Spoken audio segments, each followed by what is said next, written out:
Vous êtes la réponse de Dieu à des questions. Vous êtes la solution de Dieu à des problèmes. Retenez bien ceci.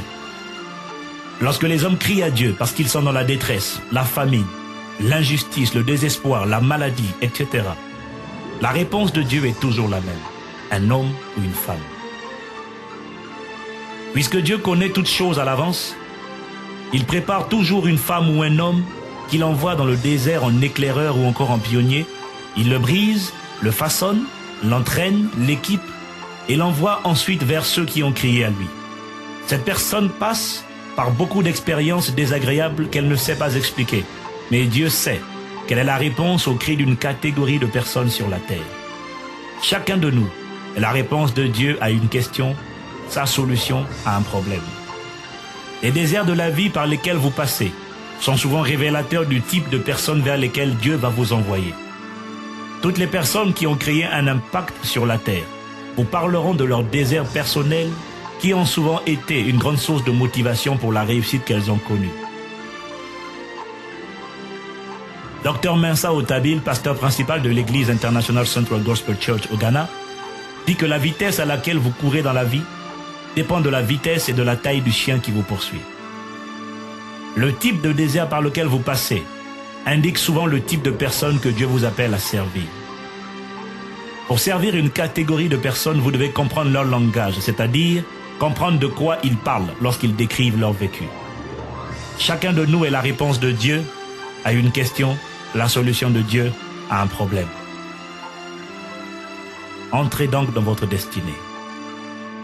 Si vous comprenez que vous êtes la réponse de Dieu aux questions de plusieurs et sa solution à plusieurs problèmes, alors vous cessez de vous interroger sur le pourquoi et vous comprenez simplement qu'il y a des personnes qui ont besoin de ce que vous avez appris et de ce que vous avez acquis. Il n'y a pas de récompense sans réussite. Il n'y a pas de solution sans problème. Il n'y a pas de gloire sans histoire.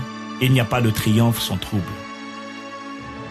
Toutes ces expériences désagréables de la vie font mal, mais elles contribuent à façonner notre caractère afin de nous rendre semblables à Christ. Vous pouvez choisir de vous appesantir sur vous-même en disant « pauvre de moi ». Ou vous pouvez relever la tête et dire « il y a quelque chose que Dieu a déposé en moi, de l'expérience, du potentiel, des dons et des capacités que je vais développer et mettre au service de mon prochain. »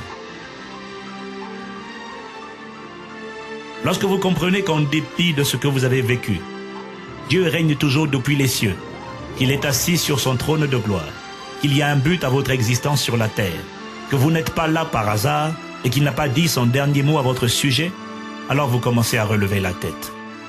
Vous réalisez que ce n'est pas fini tant que Dieu n'a pas dit que c'est fini. Vous cessez de penser uniquement à vous-même et vous commencez à voir le sens de la destinée. Vous réalisez alors que vous devez y arriver, que vous devez réussir, car il y a autour de vous beaucoup de gens qui vous regardent. Si vous échouez, si vous baissez les bras, beaucoup baisseront aussi les bras. Si vous y arriverez, beaucoup croiront qu'ils peuvent aussi y arriver. Vous serez alors une porte d'espérance, une source d'inspiration, un instrument de délivrance pour les personnes dont la destinée avait été crucifiée par les hommes ou par les courants de pensée de ce monde. C'est ce que j'appelle acquérir le sens de la destinée. Vous ne faites plus comme les enfants qui ne s'intéressent qu'à leur propre caprice, car vous réalisez que votre vie doit apporter sur terre une contribution utile et qu'elle doit être au service des autres. Vous devez laisser un héritage. Vous devez laisser une marque sur cette terre. Vous devez laisser un impact significatif dans votre environnement. Vous devez pouvoir apparaître devant le trône du juge de l'univers, confiant, et vous entendre dire « Bien joué, bon et fidèle serviteur, entre dans la joie de ton maître. »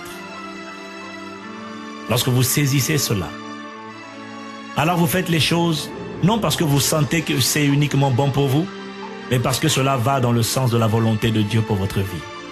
Vous ne pouvez pas vous permettre de faire ce que vous voulez, parce qu'en vérité, vous ne vous êtes pas créé vous-même. Comment le vase d'argile pourrait-il dire au potier « je fais ce que je veux » ? Vous avez été créé par Dieu pour un but. Et tout ce qui vous éloigne de ce but vous conduira à l'échec et à une sensation de vide intérieur.